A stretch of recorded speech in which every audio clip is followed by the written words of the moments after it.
There might actually come a day where it will make financial sense for me to have a plane.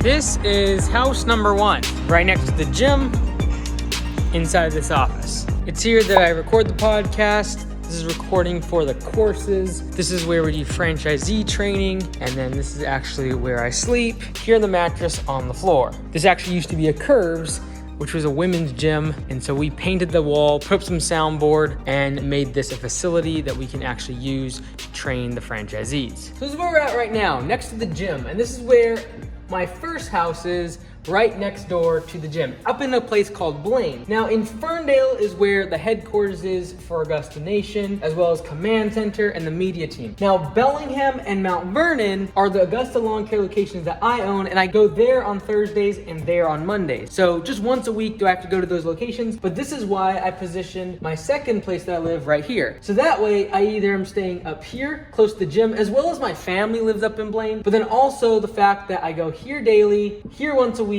and here once a week as well. So it really allows me to have a 30-minute sort of differential in terms of space on the north side of the county, the south side of the county, and then I'm relatively close, only a 30-minute drive down to Mount Vernon, where I go on Monday mornings. Now, some people don't believe me when I say that this is 6 feet by 6 feet. Pardon the bed not being made, but literally from here to there is 6 feet. The reason I know it is exactly 6 feet is because I'm 5.5 feet, and if I extend my toes out, I can reach from one wall to the other wall, which you can hardly see because there's no contact. It's a white wall. Literally just have my jackets here, and that's it. It's really, really simple. I've made the conscious decision to not spend my money on luxury, whether it be nice cars or new clothes, etc., but rather spend it on something that I feel is the most valuable asset or thing that I have, and that is time.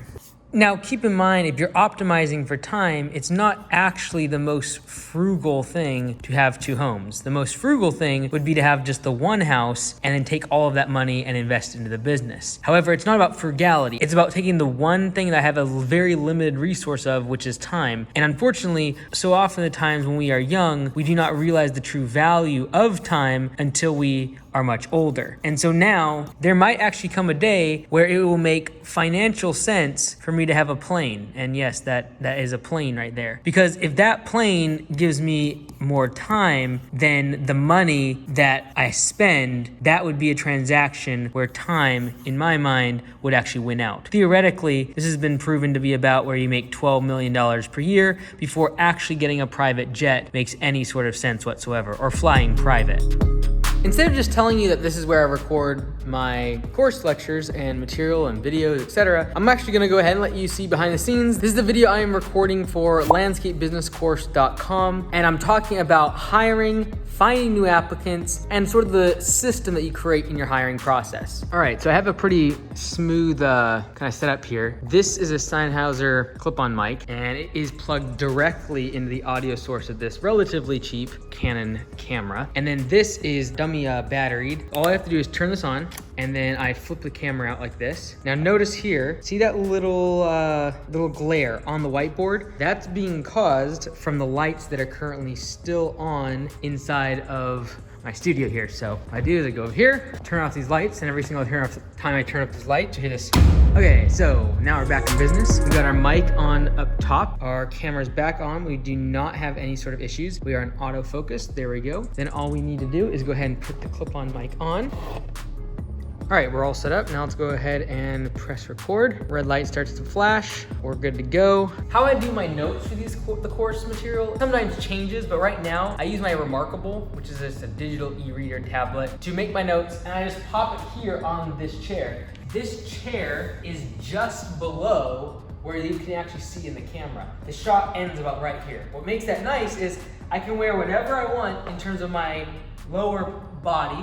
I can see my notes, and I can look at the screen. The other part of the equation is sometimes what I'll do is I'll actually use this screen, which is below the camera, so I can actually put my notes here, and that is connected to my computer. I can plug in the back on that table. Okay, so when we talk about finding employees, there's a few things I want you to think about. I really don't care what you use to get people in the top of the funnel. Finding employees is literally marketing and advertising the same way you would find a customer. Well, if I can't find anyone to come work for me, I can't get them to show up for interviews, I can't get them to actually want to work for me, you either A, you have to remove filters, or B, you're going to have to increase compensation. And in the templates and download section, there is a document that lists off all the questions. It makes it feel very systematized. They don't feel as awkward because you're not making up the questions on the fly. So check that in the templates and download section. And in the bonus section, check out the P2P module, as well as 30 creative ways to hire when it's very difficult to find anybody that even wants to work.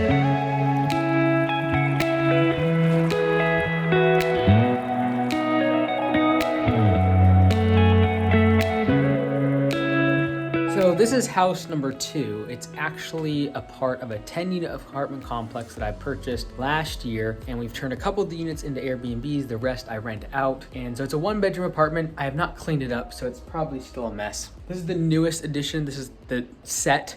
So there's 4 sets. At the first house in Blaine, where we do the training, I also have the whiteboard set and the podcast set. Here, I have the live show set. So this has the camera, and one thing you'll notice on all of my sets is it's really built around functionality and quick delivery. So I turn on those 2 lights, I go around here the back, and I turn on this right here. That light is gonna light up the purple on the back wall, and then turn on my microphone, boom, and then literally turn on the camera, and we're basically ready to roll. I will literally come around here, bring up my fader, microphone, I'm talking to that bad boy right there. So this is the live show and how I set it up here.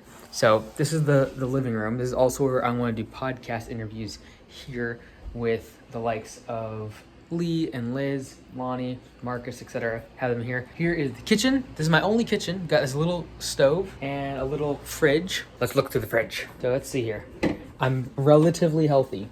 So in here we got juices, green juices, lots of green juices, and I got salad stuff, so leafy greens, spinach, eggs, and cheese. That makes up omelets. Got hummus, carrots, just a bunch of good stuff. I don't do a ton of cooking, but it's mostly just grab and go stuff. Best thing to do though for me is just grabbing the salad, and I really like to get good salad dressings. This one's amazing at Whole Foods. Here's another one that's pretty good. And then this is technically my bedroom, but it's also where we have the other set. So this set is where I will do some podcast interviews. Here, again, same thing. It's all about functionality and how quickly I can get this set up. So it's 1 light here, then 1 light here, and then my backlight. This is gonna be the purple. Boom. This back wall is dependent on this screen being pulled up. If I had a better camera, I would probably not need the screen because it would just fade out. But all that to say, that's the tight shot that you might see occasionally. Again, same thing here. Turn this on and we are live. So it's all really built around speed of recording. There's nothing that I do in terms of the sets that take a long time. It's always about 2-3 buttons, a couple lights, and I'm off. Without that, I would not record half as much as I do. Because most of the time, like right now, it is 1:14. And so I'll start recording here now. And partly why I actually started this set out here in the living room is because that bedroom set is adjacent to the bedrooms of the Airbnbs. And so I don't want to be talking and them hearing me while they're trying to go to sleep. So at least with this one, I can be talking out here. There's not bedrooms on the other side of that wall. It's just another living room for the next door apartment. So that is both houses, and you can see how it's just really optimized for speed of recording to get the content done. I spend such little time on recording that when I have the time to do it, it needs to be very quick. I do not spend a lot of time setting up lights, cameras. It's all like plug and play. There cannot be moving lights. There cannot be, oh, I've got to adjust the camera, change the lens out. There would not a chance in the world. It's all plug and play. So just trying to optimize for getting the recording done without making it an interference and a big chunk of my day being spent on it every single day. So that's about all I got.